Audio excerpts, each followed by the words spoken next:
তার নিজের অন্তঃসত্ত্বা স্ত্রীকে রেখে সে কি করে 13-14 বছরের একটা কচি বাচ্চাকে গিয়ে বিয়ে করে, তার নাকি গুনাহ করতে মন চেয়েছিল। এই মাদানি হুজুর বলে কি গান গাইলে হারাম, অথচ গান গায়। একের পর এক বিতর্ক আর ট্রল যেন পিছুই ছাড়ছে না আলোচিত ইসলামী বক্তা রফিকুল ইসলাম মাদানিকে।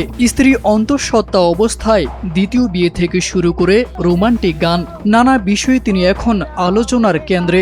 সম্প্রতি একটি রোমান্টিক গান গাওয়ার ভিডিও সামাজিক মাধ্যমে ভাইরাল হলে তা নিয়ে ফের শুরু হয় ব্যাপক সমালোচনা।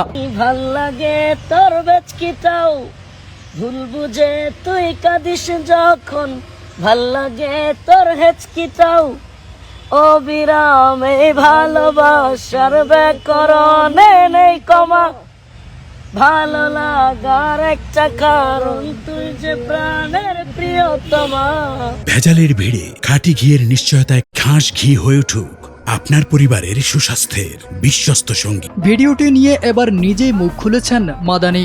নিজের ভেরিফাইড ফেসবুক পেজে দেওয়া এক পোস্টে তিনি দাবি করেন, ভাইরাল ভিডিওটি কোনো এডিট করা বা কৃত্রিমভাবে তৈরি নয়, বরং প্রায় 2.5 বছর আগে সিলেটের একটি রিসোর্টে নিজের স্ত্রীর উদ্দেশ্যে গান গাওয়ার সময় গোপনে ভিডিওটি ধারণ করা হয়েছিল। তিনি অভিযোগ করেন, সাকলান শাফি নামের এক ব্যক্তি সেই ভিডিও ধারণ করে পরে তা ফাঁস করেন, যদিও তিনি ভিডিওটি প্রকাশ না করার প্রতিশ্রুতি দিয়েছিলেন।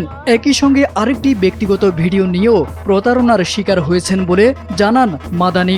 সাগরে বাসাইয়া নাও, রঙের বইটা বাইয়া যাও, কনিষ্ঠার ফ্যাক্টর বারে আমারে লইয়া যাও।